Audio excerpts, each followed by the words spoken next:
Hello, so I'm back for part 6.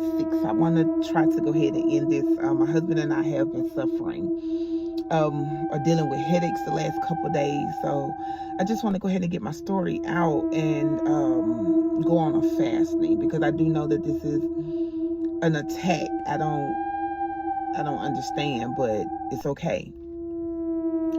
So I left off with, after I spoke with the prophet and we prayed, she gave me all of the affirmation and the things that I needed to do. So I also looked up some more things that I needed to do, and I've done those or did those.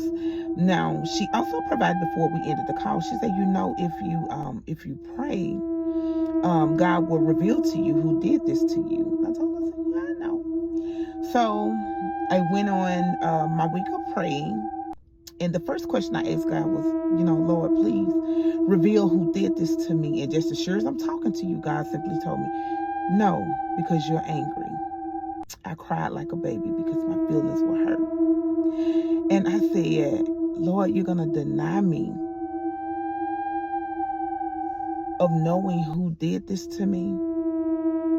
I couldn't understand it. I couldn't wrap my mind around it. So I still prayed. I kept praying because I just needed to be clear of what I was going through. So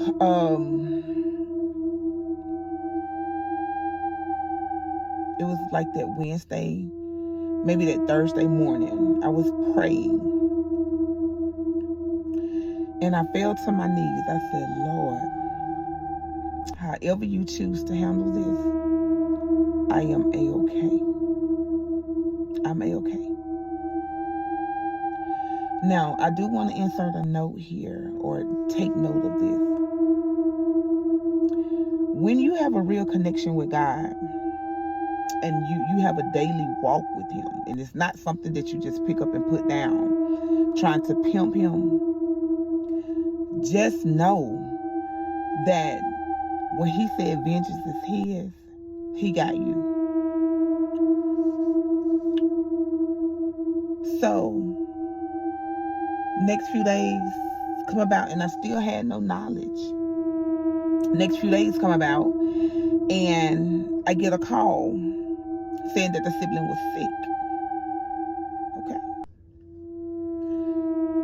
I'll make plans. I'm on the way. Next day, I get a call. The sibling passed. I'm blown away. Okay, I sent my condolences. I talked to the people that I needed to talk to, and then I went on about my business. I continued to work, and I was sitting at my desk. I think it was like a Monday. I was sitting at my desk, roughly about 2 o'clock, getting ready to go on break, and the sibling name, came to me out of nowhere 3 times. It was like a bell went off. 3 times, the first and the last name. And I was like, why is this name coming to me? And witchcraft came to me. I said, oh my God. Really? Why? That was my question. And when I said the why, it flashed back. I just got the call that the sibling passed.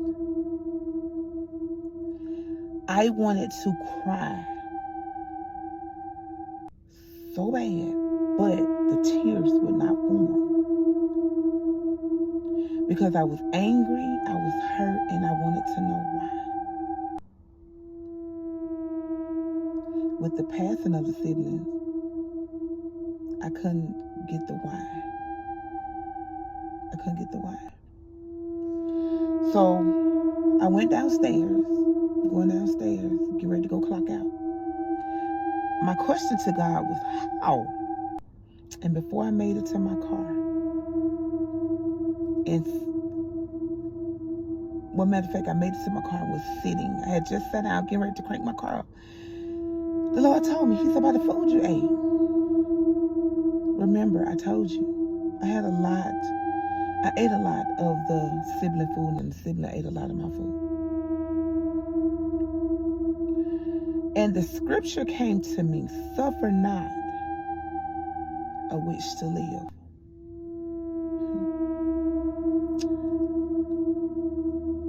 My symptoms have subsided, but I do want to make the community aware, because I did speak with somebody. I wasn't at liberty to completely freely speak about it, but I ended up talking to a young lady almost a month ago. She called me and she was just talking. She was talking to me about some things, and she brought up that she felt like she had been worked against. And my question was to her was, how can you fight against something that you have no knowledge of? If you was taught to fear it, how can you fight against it? So with me, I had to unlearn and relearn to survive. I am going to say this: be careful, because what this experience taught me is hate is patient. Hate can form actions wrongfully. So you have to be careful in how you move in all things. And I've learned that just because a person hug you and kiss you on your cheek doesn't mean that they don't hate you. Those be the very ones that plot against you and will take you out if you're not careful. This is just my story. I hope that this reach beyond measures of people. And I pray, if anyone feel as though someone has worked against them, get yourself some help, or get the people that you know some help. You might have to go a little further than me. And what I do know about a two-head ain't found unless they want to be found. So I pray that this message reach a multitude of people. God bless, and I love you.